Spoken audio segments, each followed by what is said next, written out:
어떤 한 유대인이 물이 불어서 넘실대는 그 강을 건너면서 이제 외나무 다리를 지나게 되었습니다.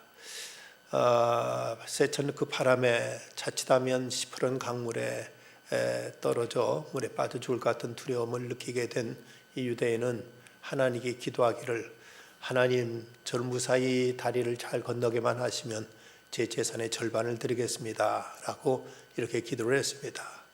그러다가 이제 한 절반쯤 무사히 오니까 마음속에 재산에 대한 아까운 생각이 들었습니다. 하나님, 무사히 건너게만 하시면 제 재산의 4분의 1을 드리겠습니다 라고 이렇게 말을 바꿨습니다. 한참 더 한 4분의 3쯤 갔을 때, 그때가 이제 무사히 건너게 되니까 이제는 또 생각이 또 바뀌었습니다. 하나님, 무사히 건너게만 하시면 제 재산의 10분의 1을 드리겠습니다. 그 순간 삐걱하면서 이 사람이 물에 풍덩 빠질 뻔했습니다.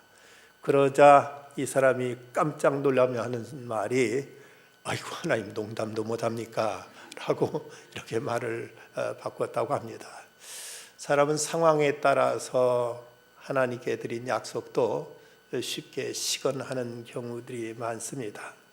세상에 왜 재난이 많은가? 이건 인간들의 불성실함, 인간의 신실치 못함 때문에 일어나는 경우들이 많습니다. 옛사람들은 말하기를, 재앙은 가만히 있었기 때문에 당하고 우환은 욕심이 많아서 생기며 피해는 미리 방지하지 않아서 입게 되고 전답이 황폐해지는 것은 밭갈지 않아서 일어난 것이라고 말했습니다. 인간의 무사 안일과 게으름이 재난을 초래한다는 것입니다. 또 중국의 고전인 소학에 보면 인간이 순리를 버리고 영리를 따름이 재앙을 부르는 원인이라고, 이 땅에 이런 재앙이 나타나는 것이 인간이 어떤 이제 불의를 행하고 또 이제 나태와 무책임에 빠지기 때문에 이런 재난이 일어난다고 이제 현자들은 말하고 있습니다. 그래서 성경에 보면 그럼에도 모든 것 하나님의 주권과 섭리에 있음을 말씀하면서 마태복음 10장 29절 보면 참새 두 마리가 한 아사리온에 팔리지 않느냐, 그러나 너희 아버지가 허락지 아니하시면 그 하나도 떨어지지 아니하리라 하신 말씀대로 하나님이 허락지 아니하시면 어떤 일도 일어나지 않는다고 말씀했습니다. 그다음에 일어났다면 하나님이 허락해서 일어났다는 것이지요. 그런가 보면 아모스 선지자는 여호와의 행하심이 없는데 재앙이 어찌 성읍에 임하겠느냐고 이렇게 말하고 있습니다. 하나님께서 이제 허락하시고 하나님께 행하심으로 이런 재앙도 나타난다고 말씀하고 있습니다. 성경에 보면 특별히 서원, 하나님께나 사람에게 한 약속과 서약은 반드시 지켜야 될 것을 누누이 강조합니다. 신명기에서 보면 내 하나님 여호와께서 서원하였거든 갚기를 더디하지 말라. 내 하나님 여호와께서 반드시 그것을 내게 요구하시리니 더디면 그것이 내게 죄가 될 것이라고 이렇게 말씀하고 있습니다. 성경에 보면 약속을 지키지 않아 하나님께로부터 진노나 또 심판을 받은 경우들이 종종 나타납니다. 이스라엘 백성들이 가나안 땅에 입성할 때 그때 기브온 사람들이 이스라엘 사람들의 소문을 듣고 틀림없이 이스라엘 백성들이 이곳에 오면 우리들은 꼼짝없이 그들한테 멸망당할 것이다. 그래서 그들이 꾀를 내기를 아주 멀리서 온 것처럼 옷차림이며 또 가지고 있던 모든 물건들을 그렇게 꾸며가지고 이제 이스라엘 백성들 앞에 가서 우리는 저 먼 곳에 왔는데 우리하고는 거의 싸울 필요가 있습니까? 가까운 데 있는 것도 아닌데 우리도 이제 서로 싸우지 말고 이제 사이좋게 지냅시다. 그러자 이때 여호수아는 그들을 이제 제대로 잘 조사해 보지도 않고 좋다. 그럼 너희들은 이제 우리들이 해하지 않고 너희들은 이제 우리가 같이 잘 지내도록 하자 하고 딱 약속했는데, 그런 약속하나 보니까 저들은 바로 가까운 곳에 살고 있는 이방인이라는 사실을 깨닫습니다.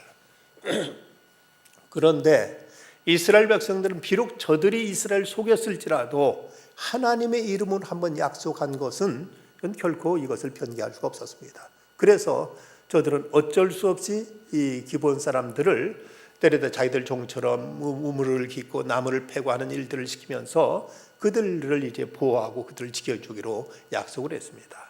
그런데 사울 왕 때 그만 이제 사울이 이 기브온 사람과 약속을 어기고 기브온 사람들을 해치게 됩니다.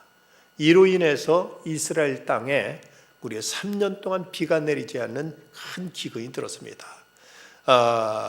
이제 이것이 다윗 왕 때 이제 일이 있었는데, 이런 그 흉년이 드는 기근이는 다윗 왕 때라는데, 그 뜻을 하나님께 물었더니 바로 사울이 기본 사람들을 이렇게 해쳤기 때문에, 약속을 어기고 해쳤기 때문에 이렇게 됐다는 사실을 알고 기본 사람들한테 용서를 빌면서 그럼 우리가 어떻게 했으면 좋겠냐 했더니, 기본 사람들 한 말이 이건 돈이나 예물로 될 것이 아닙니다. 사울의 집안 사람 7명을 우리 손에 주십시오. 그래서 어쩔 수 없이 사울의 집안 사람 7명을 기본 사람들한테 넘겨주니까 기본 사람들 그들을 처형함으로 인해서 곳에 이제 기근이 그쳤다는 이제 말씀이 사무엘하 21장에 나온 것을 볼 수가 있습니다. 아나니아와 삽비라는 그가 하나님 앞에 밭을 팔아서 바치겠다고 약속해놓고 이걸 지키지 않은 일로 인해서 저들은 즉사하는 이런 무서운 심판도 성경에 나타나 있습니다. 오늘 본문 1절에 보면 하나님이 야곱에게 이르시되 일어나 베델로 올라가서 거기 거주하여 하며 내가 내 형 에서의 낯을 피하여 도망하던 때 내게 나타났던 하나님께 거기서 제단을 쌓으라. 하나님께 지금 야곱에게 베델에 올라가서 제단을 쌓으라고 말씀하십니다. 왜 하필 베델에 가서 제단을 쌓으라고 하실까? 도대체 야곱에게 있어서 베델의 의미는 무엇인가? 어느 곳에 있는 곳에 하나님 앞에 예배드리면 되지 않는가 하는 생각을 갖게 됩니다. 근데 야곱의 생애에 있어서 베델은 세 경우에 나타나고 있습니다. 맨 처음은 형 에서를 피해서 바단 하란으로 피난 가던 때 혈혈단소로 홀로 이제 거친 황야를 걷다가 루스란 들판에서 돌을 베개 삼아 잠을 잘 때 저 위로부터 사닥다리가 내려오면서 천사가 우르락 내리락 하고 하나님께 그에게 나는 너희 조부 아브라함 그리고 내 아버지 이삭의 하나님이다. 내가 너 누운 땅을 내게 주겠다. 내가 어디 간지 너를 지키며 너를 이 땅으로 다시 돌아오게 하겠다. 내가 내게 허락한 것 다 이루기까지 너를 떠나지 아니하리라 하는 하나님의 약속이 그에게 주어집니다. 그때 야곱은 거기서 과연 하나님이 여기 계시는 걸 알지 못했구나 하면서 거기서 자기가 돌베개했던 그 돌을 세우고 그 기름을 붓고 그리고 하나님 앞에 그런 서원을 하게 됩니다. 그때 이제 처음 그 베델이라는 장소와 야곱이 인연을 맺게 되었고, 그러다 이제 하란에서 20년 세월을 보낸 다음에 그가 이제 가나안 땅으로 돌아오려 할 때 그때 또 이 베델이라는 이름이 언급되고 있습니다. 창세기 31장 13절에 보면 나는 베델의 하나님이라. 내가 거기서 기둥에 기름을 붓고 거기서 내게 서원하였으니 지금 일어나 이곳을 떠나서 내 출생지로 돌아가라 하셨느니라. 여기서 이제 야곱이 자기 고향 가나안 땅으로 돌아오려고 할 때 그는 이때 하나님께로부터 나는 베델의 하나님이라 그 말씀하시면서 이곳을 떠나 돌아가라는 이 음성이 그에게 들려지게 됩니다. 그런데 그때 야곱이 이 고향으로 돌아간다는 것은 그렇게 간단한 문제가 아니었습니다. 무엇보다도 자기 외삼촌임의 장인인 라반이 쉽게 보내줄 것 같지는 않습니다. 어쨌든 이상한 방법으로 야곱은 그 많은 재산을 모았고 이 때문에 야곱의 처남 라반의 아들들이 야곱에 대한 이제 시선이 곱지 않던 때였습니다. 이럴 때 훌쩍 떠났다가 라반으로부터 어떤 해코지를 당할지 모르는 이런 상황이었습니다. 뿐만 아니라 자기가 이제 그 가나안 땅으로 돌아가게 되면 자기를 죽이려고 했던 형이 어떻게 자기를 대할지 모르는 이런 위험이 도사리고 있었습니다. 이런 문제 속에 의해서 고심하고 있을 때 하나님께로부터 이제 나는 베델의 하나님이라. 내가 거기서 기둥에 기름을 붓고 거기서 내게 서원하였으니 지금 일어나 이곳을 떠나라서 내 출생지로 돌아가라는 이 음성이 그에게 돌려옵니다. 자, 이런 상황에서 야곱은 어떤 딜레마에 빠졌을 수 있을지 모릅니다. 과연 하나님의 약속을 붙들고 그대로 돌아갈 것인가? 아니면 현실적으로는 도저히 고향으로 돌아간다는 것이 이것은 대단한 어떤 리스크가 따른 문제였습니다.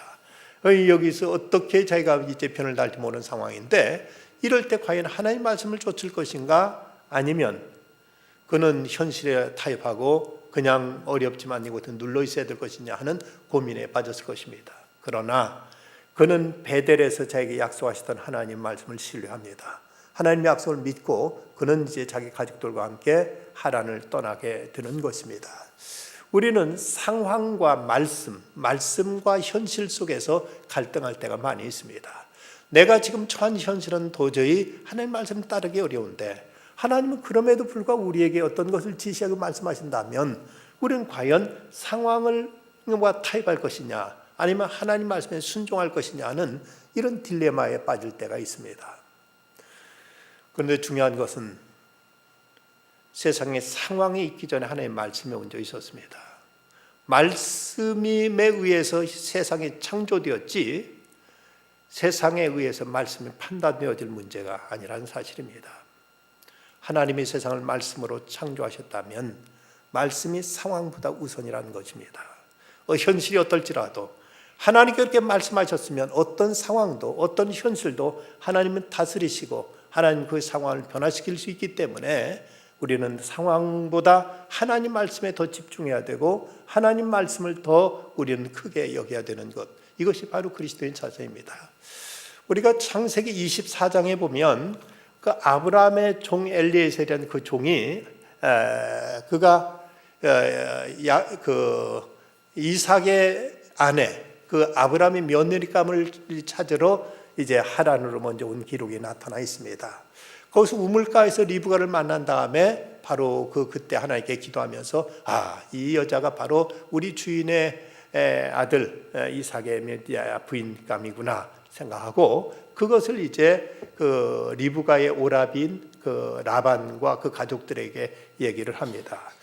얘기한 내용이 24장 49절에 보면 이렇게 기록되어 있습니다.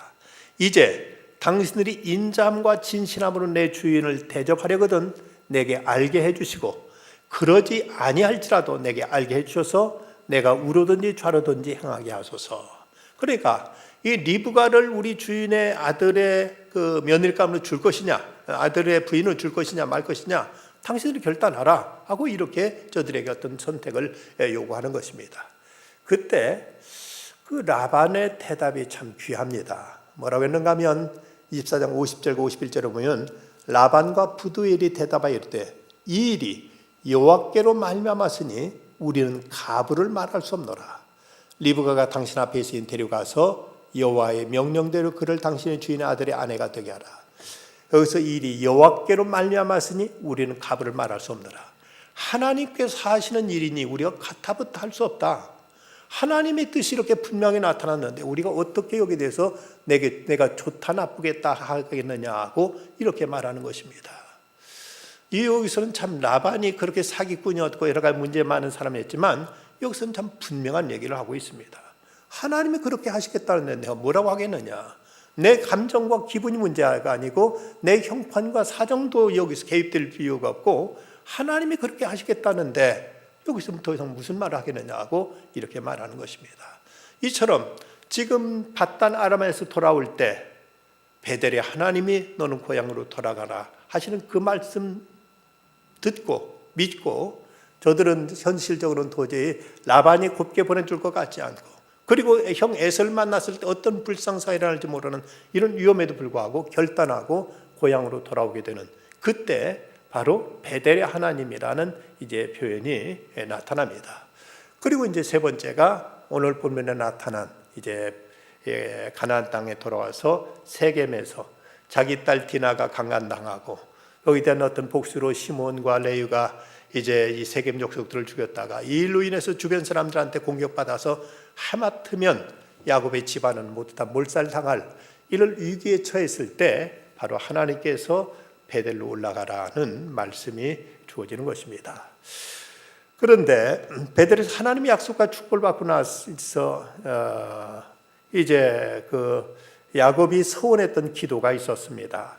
그것은 첫 번째 베델에서의 이제 장면인데 28장 20절로 22절 말씀 보면 야곱이 서원하여 이르되 하나님 나와 함께 계셔서 내가 가는 이 길에 나를 지키시고 먹을 떡과 입을 옷을 주시어 내가 평안히 아버지 집으로 돌아가게 하시면 여호와께 나의 하나님이 되실 것이요 내가 기둥으로 세운 이 돌이 하나님의 집이 될 것이요 하나님께 내게 주신 모든 것 10분의 1을 내가 반드시 하나님께 드리겠나이다 하는 이런 서원을 합니다.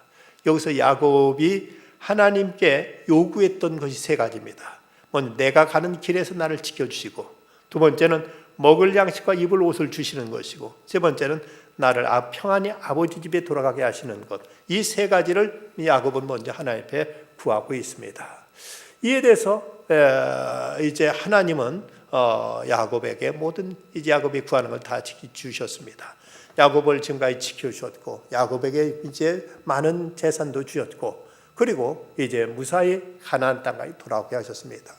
이 사실에 대해서 야곱은 스스로 입으로 시인한 내용이 32장 10절에 나오는데, 나는 주께서 주의 종에게 베푸신 모든 은총과 모든 진실하심을 조금도 감당할 수 없사오나 내가 내 지팡이만 가지고 이 요단을 건넜더니 지금은 2때나 이루었나이다. 이렇게 무사히 그는 많은 재물까지 가지고 가나안 땅에 드디어 돌아온 것입니다.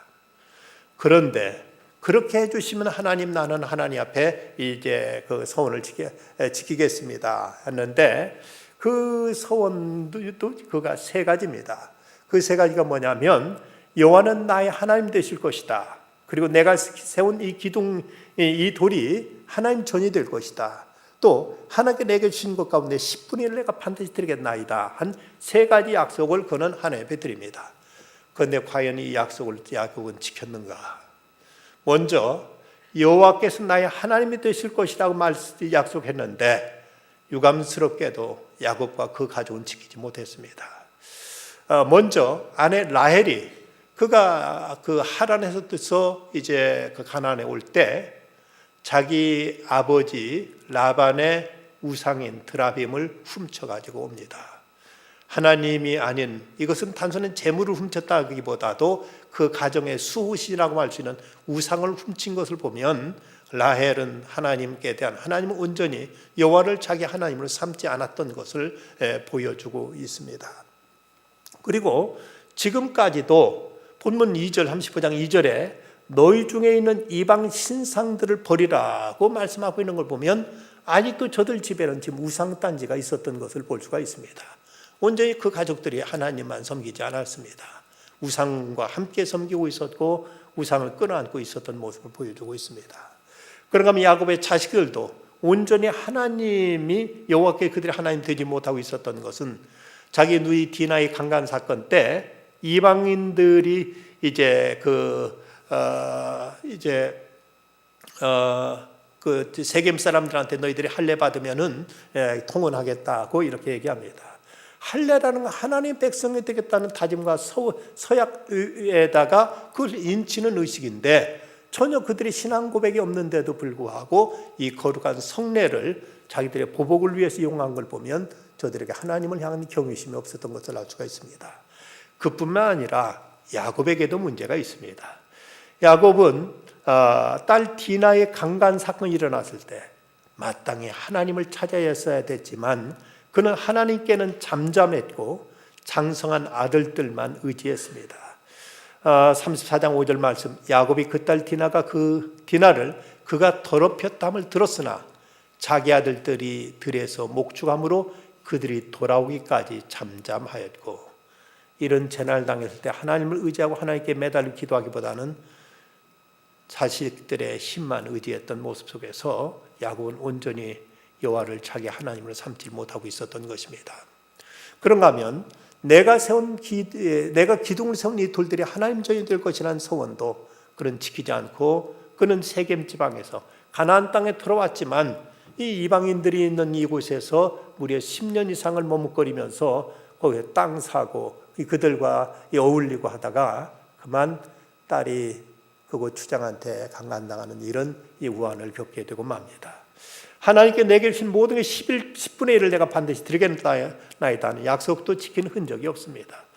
그는 하나님께 소원한 대로 평안히 가나안 땅에 이르게 되었지만, 자신을 위해서 땅은 샀고, 그리고 야곱 형 에서가 무서울 때는 그를 위해서는 엄청난 선물을 준비했지만, 하나님께는 이렇다하게 그가 11조를 드렸다거나 예물을 드렸다는 흔적을 찾아볼 수가 없습니다.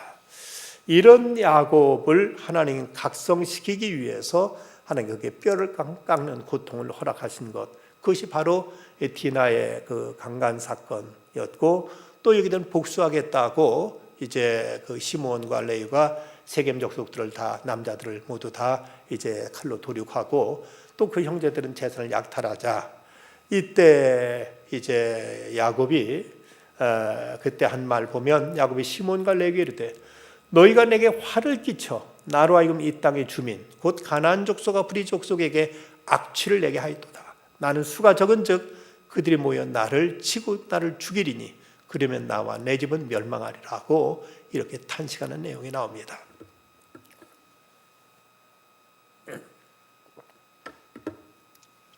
바로 이런 난국에 있을 때 하나님의 음성이 야곱에게 들려옵니다. 1절 말씀 다시 보면 하나님이 야곱에게 이르시되 일어나 베델로 올라가서 거기 거주하며 내가 내 형 에서의 낯을 피하여 도망하던 때 내게 나타났던 하나님께 거기서 제단을 쌓으라고 말씀하십니다. 지금 야곱은 대단히 지금 이제 위험한 이제 순간입니다. 자기가 세겜 사람들을 이렇게 해쳤으니 그 주변에 있는 히 족속들, 이 가나안 족속들이 저들이 이제 야곱의 그 가족들을 이제 복수하기 위해서 곧 몰려올 수 있는 이런 상황입니다.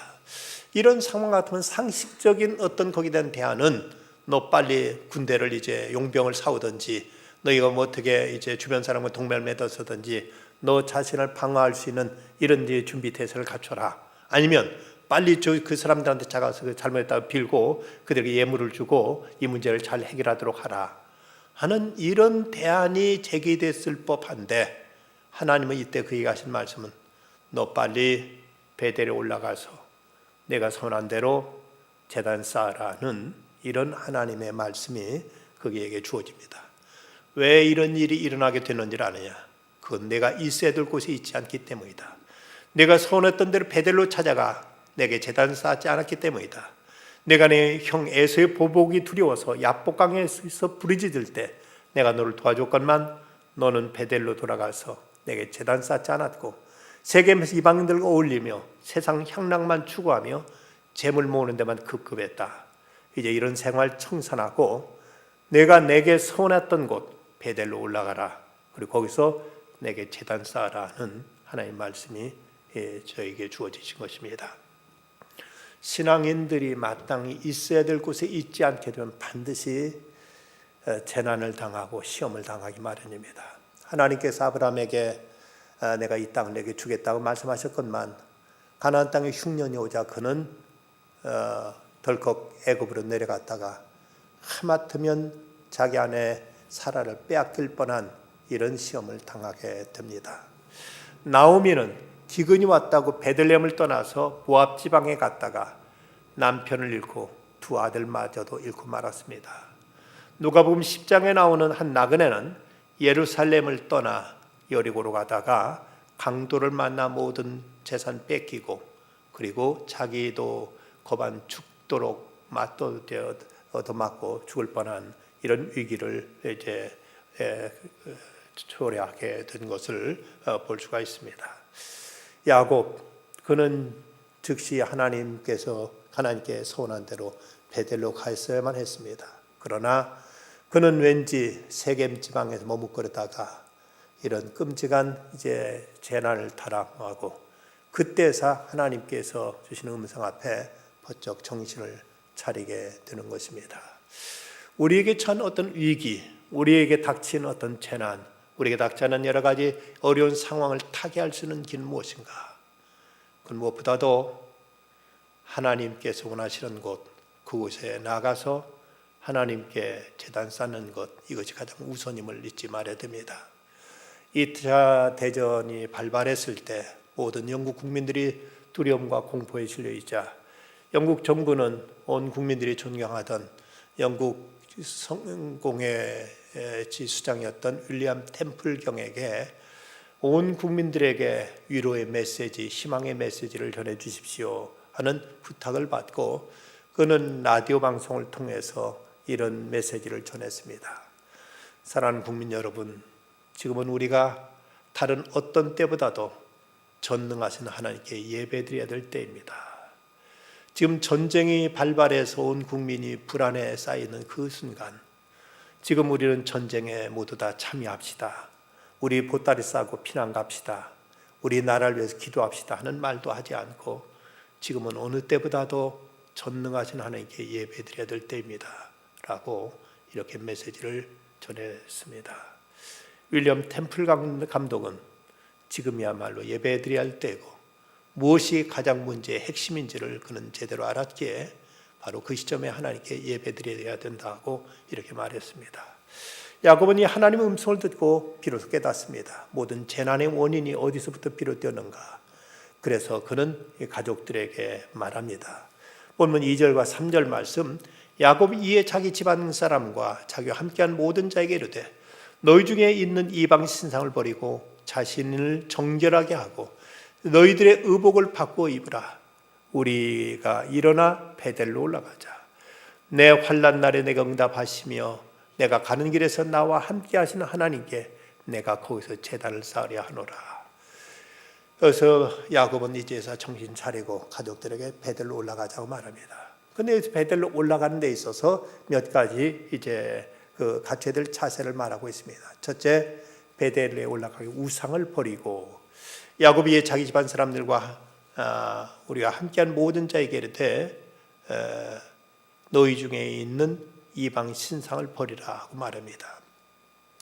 오랫동안 이방인들에게 그 틈에 살면서 자기도 모르게 점점 이방 문화에 젖어 있었고 이방 우상 숭배에 빠져들어서 적어도 하나님을 믿는다고 하는 이 야곱의 집안에도 이런 우상 단지들이 들끓고 있었던 것입니다.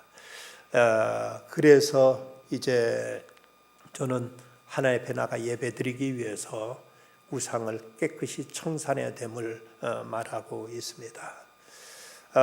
유다 왕국이 주전 586년 바벨론에 의해 망해서 포로로 끌려가게 됐을 때 그때 이제 예레미야 선지자는 이렇게 외칩니다. 유다 왕 히스기야 아들 므낫세가 예루살렘에 행한 바를 인하여 내가 그들의 열방 중에 흩으리라 예언했던 그 예레미야 선지자 예언을 기억하고 이제 그곳에서 우상으로 인해서 숭배로 인해서 나라가 망하게 되었음을 이제 말하고 있습니다. 지금 우리나라는 종교의 자유 또는 민주주의라는 미명하에 이런 온갖 무서운 여러 가지 우상 숭배가 이제 국민들과 여러 가지 문화와 또 언론과 어떤 공적인 기관 가운데서도 드러나고 있습니다. 지난 국회에서 정부 여당의 종교위원장인가 하는 자가 무당들에다가 국회에서 푸닥거리했던 것이 언론에서 이제 보도됐던 것을 여러분 기억하고 계실 것입니다. 여러 가지 종교의 자유 또 어떤 민주화라는 명목하에 이런 점점 나라가 이런 미신과 우상에 빠져들게 된다면 또 어떻게 우리에게 여러 가지 하나님 무서운 진노와 재앙이 이 땅에 내려질지도 모르는 것입니다.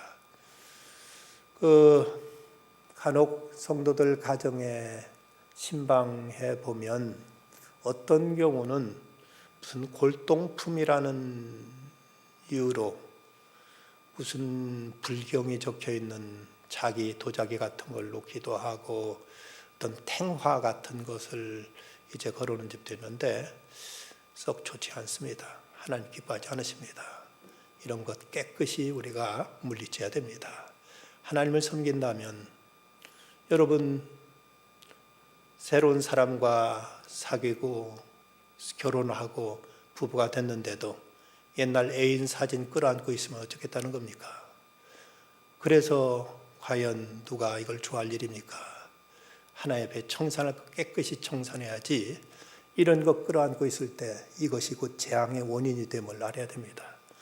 그 전에 교회에서 제가 신방을 갔다가 어느 권사님이 자꾸 두통이 가시지 않는다고 기도해달라고 해서 이제 거기까지 가서 기도하다 보니까 그 집안에 그 무슨 뭐 도자기라고 금강경인가 적혀 있는 그런 도자기가 있는 걸 보고 이것부터 치우십시오.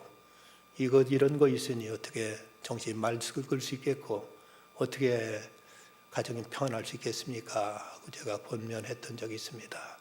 깨끗이 우상을 제거해야 됩니다.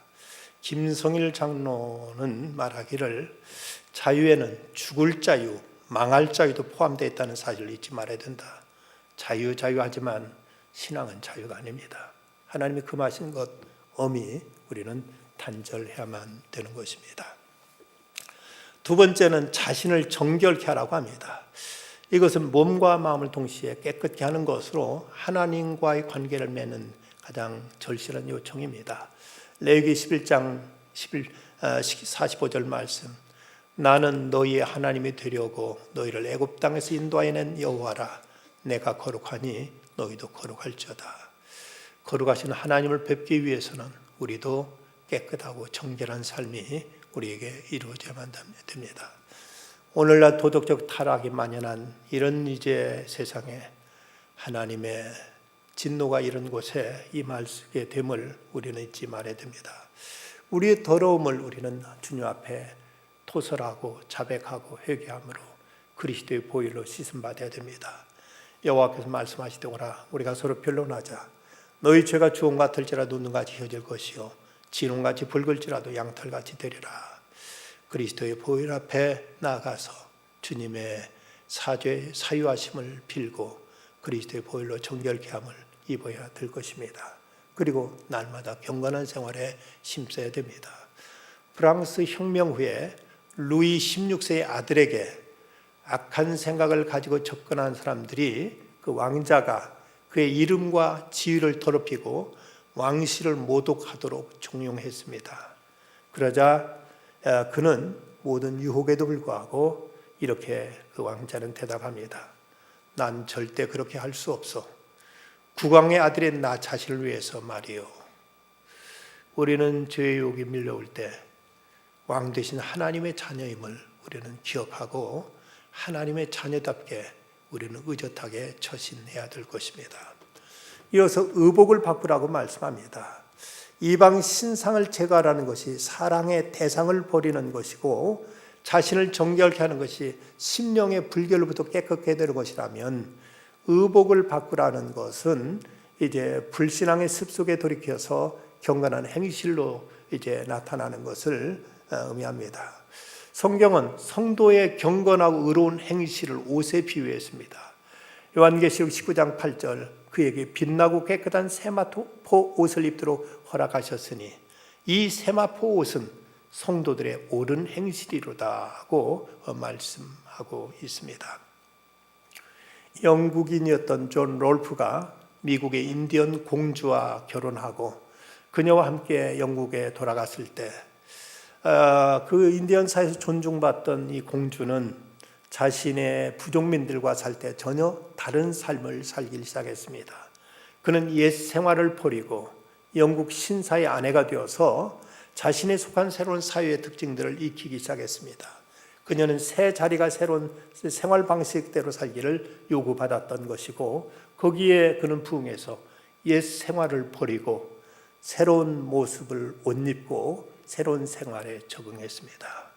인디언 사회에서 아무리 그것이 고상했고 아름다웠을지언정 이제는 영국인의 부인이 되었기 때문에 영국 신사의 부인답게 영국 숙녀답게 그는 의젓하고 새로운 문화에 그는 적응했던 것입니다.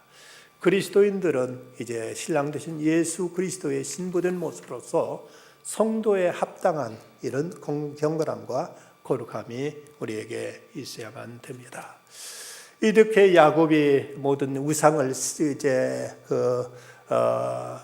세겜에 묻어버리고 그리고 상수리 그 나무 아래에 다 묻어버리고 그리고 베델로 올라가서 하나님의 제단을 쌓습니다. 5절 말씀 보면 그들이 떠났으니 하나님이 그 사면 고울들로 크게 두려워하게 하셨으므로 야곱의 아들들을 추격하는 적 없었더라. 하나님께 결단하고 베델에 올라가서 제단 쌓으려고 세겜을 떠났을 때 하마터면 그 주변 사람들에 의해서 크게 이제 곤욕을 지를 뻔했는데 아무도 감히 저들을 추격하는 자가 없었다고 말씀하고 있습니다. 그리고 하나님 앞에 나가 제단 쌓았을 때 하나님의 귀한 약속이 축복이 그에게 주어집니다. 본문 10절 이후의 말씀, 하나님이 그에게 이르시되 내 이름이 야곱이다마는 내 이름을 다시는 야곱이라 부르지 않겠고 이스라엘이 내 이름이 되리라 하시고 그가 그의 이름을 이스라엘 부르시고 하나님이 그에게 이르시되 나는 전능한 하나님이라 생육하며 번성하라. 한 백성과 백성들의 총회가 내게서 나오고 왕들이 내 허리에서 나오리라. 내가 아브라함과 이삭에게 준 땅을 내게 주고 내가 내 후손에게도 그 땅을 주리라 하는 하나님의 귀한 약속이 이렇게 베델에 올라와서 하나님의 제단 쌓은 서원을 지킨 야곱에게 하나님께 새롭게 이렇게 약속이 주어지는 것입니다. 놈 루이스가 쓴 책 최우선의 순위에 보면 예의 범절에 대한 권위자였던 에밀리 포스트에게 누군가 질문을 했던 것이 쓰여 있습니다. 만약 당신이 백악관에 초대받았는데 선약이 있었다면 어떻게 하시겠는가? 이때 그녀의 대답은 분명했습니다. 백악관으로부터 초대는 다른 어떤 선약보다 우위를 차지해야 하는 부분입니다. 부름입니다. 그렇다면 예배의 초대는 우리 어떤 일보다도 우선되는 일임을 우리는 잊지 말아야 됩니다. 야곱은 이제 비로소 하나님께 드렸던 약속 지켜서 베델에 올라가 하나님 앞에 제단 쌓았을 때 그동안 많은 재난들, 많은 우환들, 많은 모든 시련들 다 끝나고 하나님께로부터 놀라운 축복이 새롭게 선포됩니다. 오늘 우리들에게 문제, 많은 여러 가지 문제가 꼬여 있고 여러 가지 복잡다단한 현실 속에서 다시 한번 하나님 앞에 경건히 나와 예배함으로 하나님의 약속, 하나님의 상급, 하나님의 보장, 하나님의 능력 안에서 모든 문제를 오히려 이제는 축복으로 바꾸고 하나님 은총 안에서 천국을 누리며 살아가는 참된 예배자의 삶이 우리 가운데 있어야 되겠습니다. 기도하십시다. 거룩하신 하나님, 오늘도 주님 앞에 나와 예배케 하심을 감사합니다. 몸만 나온 것으로 족하지 말게 하시고 마음 다해 주 앞에 예배하는 중에 옛날 야곱의 예배를 받으시고 축복하시던 하나님의 축복이 오늘도 저희들 삶 속에 새로워짐을 깨닫게 하여 주고 체험하게 하여 주시옵소서. 이제 고난주간 특별 새벽기를 갖고 있습니다. 성도들 깨어 기도하는 중에 게스마네 동산에서 모든 고난을 이기신 예수 그리스도의 그 모습을 본받아 저희도 모든 고난을 이기고 하나님의 영광의 자리까지 나아갈 수 있는 저희들 다 되게 하여 주시옵소서. 예수님의 이름으로 기도드리옵나이다. 아멘.